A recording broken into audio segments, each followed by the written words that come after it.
Good afternoon, everyone. My name is Michael Hussey, and this is my Gifts to Students or Staff's presentation. So, move right into it. Gifts to students. There's two reasons why you give gifts to students. One is fundraising incentives, and two is awards for special achievements. So, moving right into fundraising incentives for students, most importantly, it's got to be awarded to a student who participated in the fundraising event. Awarding a student for not participating doesn't make sense. Secondly, it's got to be age appropriate. Third, cost effective. Meaning, so if you have a lot of students that participate in the fundraising event, you want to make sure that you keep the incentive low. Otherwise, you're going to eat into your profits because, like the fourth bullet says, you're going to use funds raised from that event. So if you buy expensive gifts for all of that participated, then you take all your profits away, and all you're doing is you're doing a fundraiser to buy presents, and that's it. You're not going to get any benefit out of it. Now, if you're doing incentives for just someone who raised or did the most work or raised the most money, then you can probably up the ante a little bit, but not too much to where you don't want to kill your profits and make it not worthwhile. Special achievement gifts. They have to be nominal value, meaning they got to be pretty low cost, obviously age appropriate, and the funding can come from a few different pools. The general fund of the school, which is not preferred. Donation account, which is the most preferred. If you could do something through donations, that's the best way to do it because it's no cost to your organization or the school. Lastly, the athletic fund.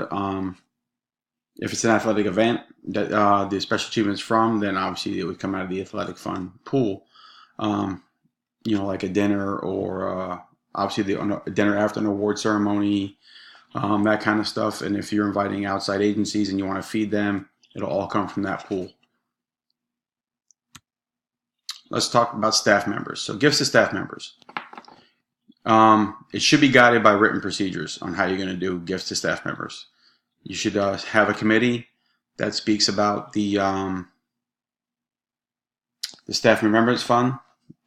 They should meet annually. They should talk about how much they want to use and how much each gift is going to cost, that kind of stuff, and what they're going to do as far as gift giving and how it's going to work.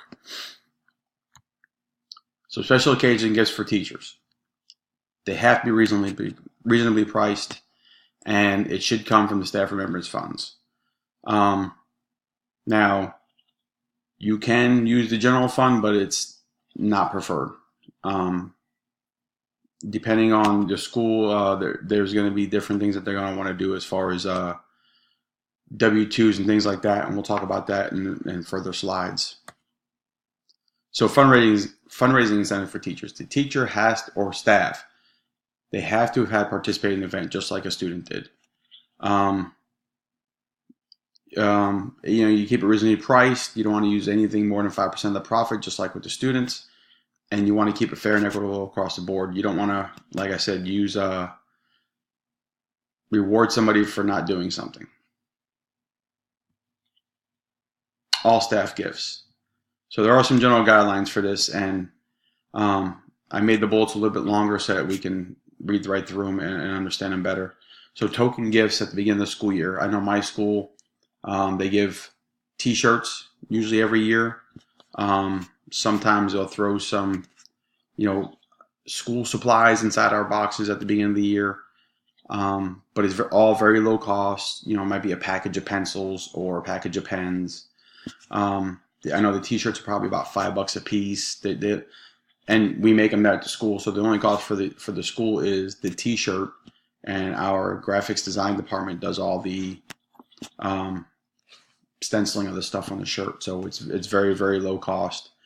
And it's just kind of like a motivation thing for teachers at the beginning of the year. Paid for with staff generated funds. Again, it can come from the staff remembrance fund. It can come from donations. It could come from the PTA, outside organizations, which is always the best way to get it. Because like I said, it doesn't dip into your own funding pool. If it's a monetary gift, if it's a low cost gift, like $5 or $10, to maybe get some supplies for your classroom, stuff like that, that will come from the general account. but it's got to be inexpensive, and again, it's got to be useful in the classroom, and it is frowned upon because it can get into a very gray area as far as giving out money where it could look like it's a hidden bonus or something like that. If cash is given, it has to be marked on a W-2, and or if it's a cash equivalent gift where they could trade it in and get money for it, it's got to be put on a W-2 as income. So that's why it's frowned upon. And I know for me personally, I wouldn't want to have anything that I was given put on W-2 as it was income if it's an incentive for me doing a good job or something like that. So, we have to watch out for that. And here's my reference. Everything came out of the textbook. So hope you enjoyed it. I enjoyed it, and I look forward to seeing your guys' presentations. Thank you.